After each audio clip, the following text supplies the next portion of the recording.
I looked at the picture, and I think it looks spectacular. I think when it comes to flags, as it happens, I think purely from a design perspective, I think the Union Jack is a particularly good flag.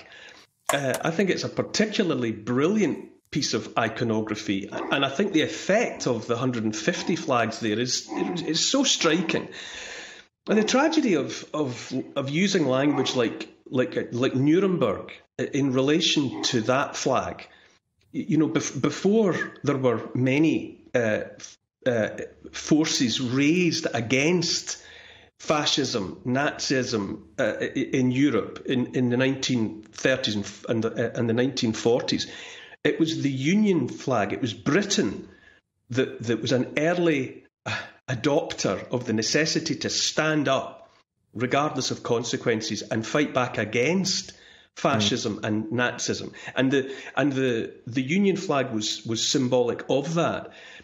And there's also something deeply strange, hypocritical, that the contempt that's reserved for all things British, including the flag, it's always and only contempt for the home team and the things that the home team has traditionally held dear.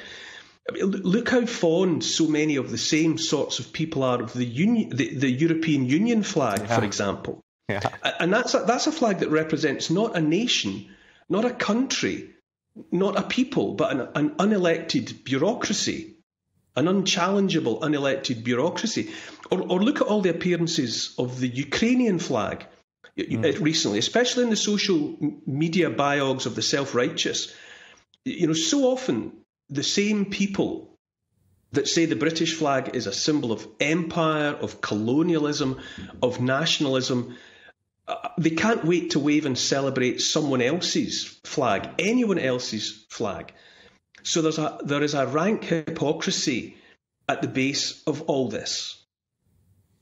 Indeed, Neil. And I have to say, I was walking down the Mall last night, checking out the preparations ahead of the Platinum Jubilee and looking at all of the flags myself in front of Buckingham Palace. And all I felt was a massive sense of pride.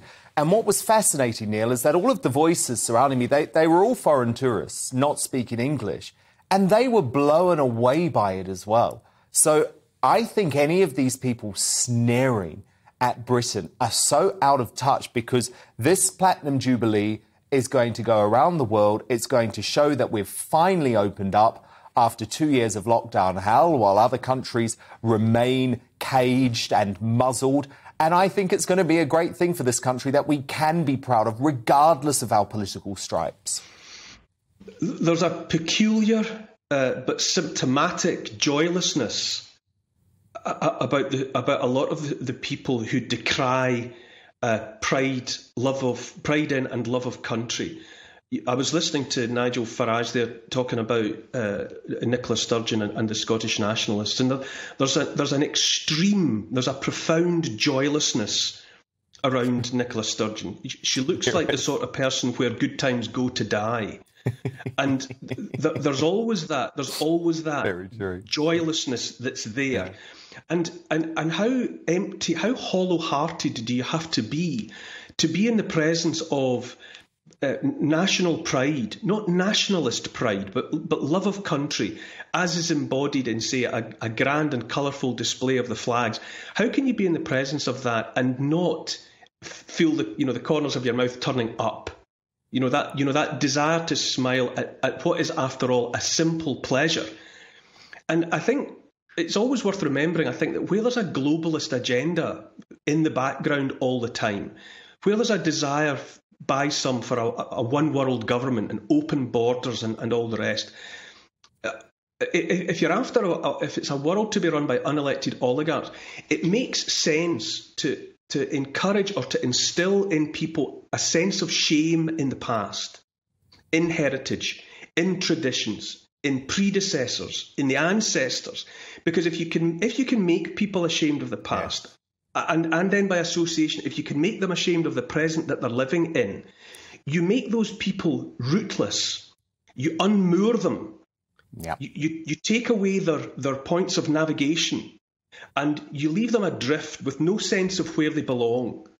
And people who are made rootless with no sense of belonging in that way are then vulnerable to fantasies about a utopian future. Discard all the things that your parents cared about and your grandparents cared about. It was embarrassing and shameful.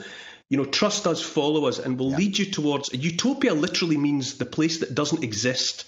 Indeed. That promised land that demagogues always try to take populations towards. And this confected outrage about a flag. And as I say before, the Union Jack flag is a spectacularly good flag. It makes me think sometimes of the contempt that perpetual adolescents have for their parents. They're embarrassed by mum and dad, and they're embarrassed about the things that mum and dad seem to hold dear. And yet at the same time, they're living at home, they're living under that roof, and they're taking advantage of all the benefits that mum and dad have worked for.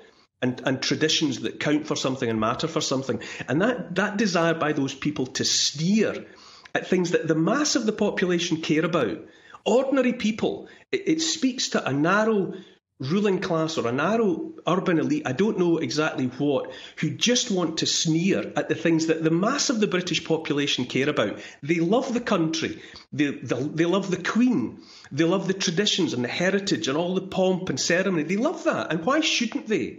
Because those are things that make people smile, give them a sense of identity, and remind them that they're part of a bigger story and something that's bigger than themselves. And if you can't look up at 150 flags, flying in the wind over the tops of people smiling and happy, then I don't know what's absent from your soul.